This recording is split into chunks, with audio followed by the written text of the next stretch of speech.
In the year 2009, a certain novelist who goes by the name Thomas Pynchon released a book called Inherent Vice. This is a story about a private investigator who goes by the name Larry Doc Sportello. This would capture the attention of a certain Paul Thomas Anderson, who would later do an adaptation of that movie in 2014.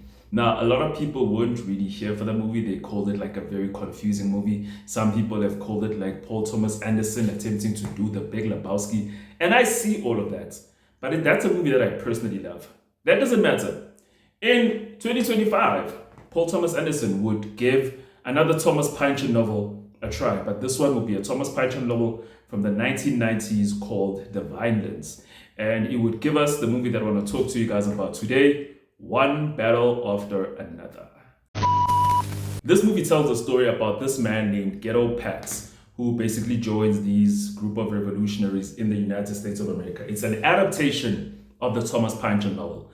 I don't know how Paul Thomas Anderson did this in terms of like changing the entire trajectory of how the book is told to how the movie is told. But let's talk about that later. In this movie, we follow this man called Ghetto Pat, who's a revolutionary, and he falls in love with this woman called Perfidia Beverly Hills.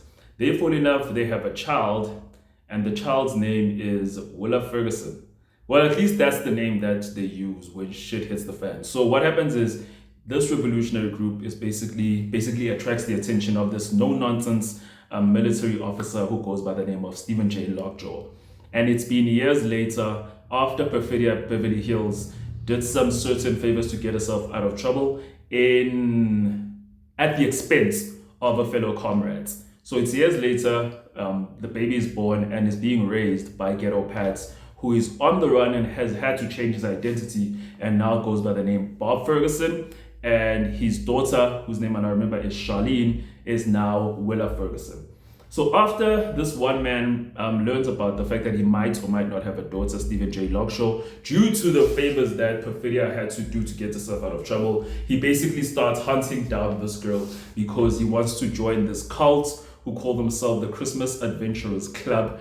And it basically becomes a story of Ghetto Pat / Bob Ferguson basically trying to protect his daughter from this madman who is just on the rampage hunting for this person because he wants to clear any evidence that he engaged with someone who is not of the pure white race. This is the most ridiculous plot I just described to you, but I promise you that this is one of the best movies of 2025. I personally have my reservations with it. I've been calling it 2025's The Great White Hope. If you need me to explain that, let me just give a summary. The Great White Hope is basically the story of this black boxer who was beating everyone. And every time white people would basically try to find a boxer who was white who would finally knock this person down. There's an actual movie of that story starring James L. Jones. I'll talk about that movie some other day. But I consider One Battle After Another the Great White Hope of 2025, mainly because there was a big movie that happened in 2025, a very black movie. And the way that people jumped on to give this movie high praise had me going, I wonder. But I'm happy to say that the movie is really great.